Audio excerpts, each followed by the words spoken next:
What's up guys? Kuya Mon, welcome to my YouTube channel, Kuya Mon Vlog.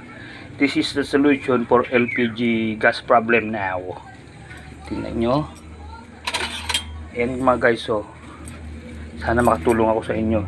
Ito ang magiging solusyon ngayon sa mahal ng LPG. Ito po yung ginagamit ko. Ayan 57 lang yan. Tatlong araw ko nang ginagamit yan. Di pagkalaubos na naman siya, karga na naman. Ayan, iniinit ko po yung ulamin kung ano, yung repolyo na iginisa ko kahapon ng misis ko sa sardinas, para gulay pa rin. Tapos ang kanin dito sa rice cooker, no problem sa LPG na yan. Lahat ng problema may solusyon, kahit umabot pa na. Wag naman sana loobin. Wag naman sana. Ibig ko sabihin, di ba, ang mga marinig mong buntong hininga ngayon kada bukas mo ng TV, yung problema sa LPG na yan, 1.5 na lang, may 6, meron para 1.6. No problem. Meron tayong gas light, 57 only.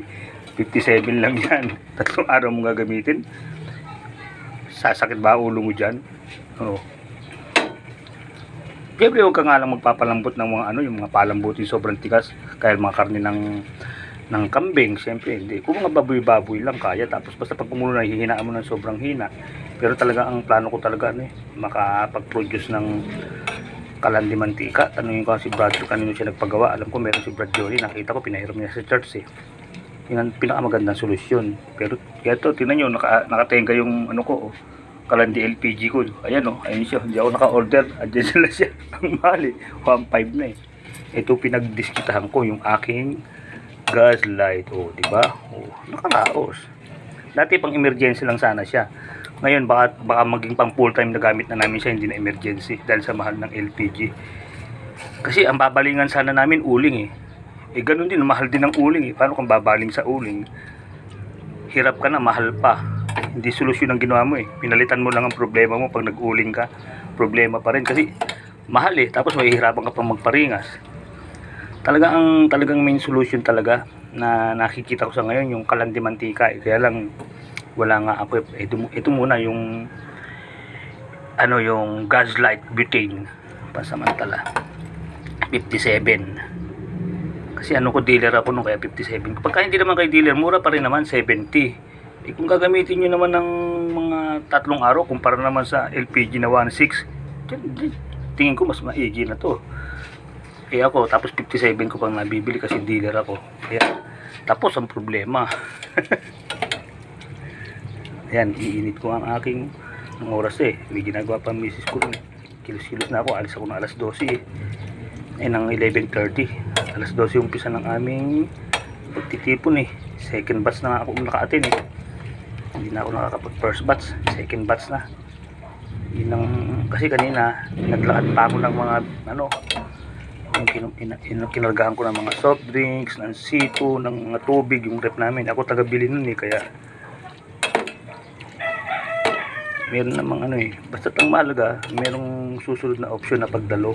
Wag lang yung salat ng tatlong option na yun hindi ka pa makakadalo, talagang iba na yun. Kumbaga sa nung umo-option ka lang kung ano yung pwede, sa mahalaga makadalo ka. Pero hanggat maaari nga sana, pinaka the best nga sana yung first batch, yung tinatawag naming live. Siguro unawa na rin ng Panginoon yun talagang, kasi sinabi din naman ng Diyos na wag kumain ng ayaw magtrabaho. Hindi unawa rin naman ng Panginoon yun na nagtatrabaho ka. Hindi mo naman sa inuuna mo yung trabaho. Kumbaga nagagawa ka lang ng mga option na siyempre kumain ka rin, magtatrabaho ka. Pero kaya nga nagbigay ng first batch, second batch, third batch ang kaeli para magkaroon nga sa ng option ng mga tao na makadalo sa available na oras niya. Although talagang mas maganda talaga yung live kasi talagang kumbaga pakiramdam mo, inuna mo talaga Panginoon. Pero talagang wala tayong magagawa minsan na kung hindi kalooban ng Ama na makapag-live ka, di doon ka sa second batch. Ganun lang po kasimple yun. Basta mahalaga makadalo tayo sa ating pagtitipon.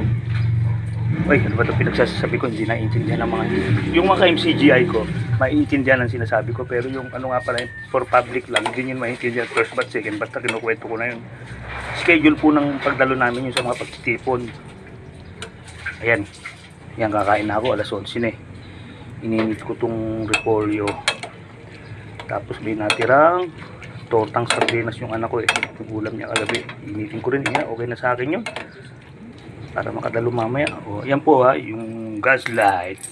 Dito, yan na, nalalakasan yan. Ayun, para di naman siyang LPG. O. Yan lang, single burner lang siyempre siya. Dahil isa lang mo. Yan guys. O. Patayin ko na muna. O mga guys, hanggang dito na po. Hanggang dito na lang po muna. Gaya po ng dati, keep safe, keep healthy, always trust God. Maraming salamat po sa Diyos.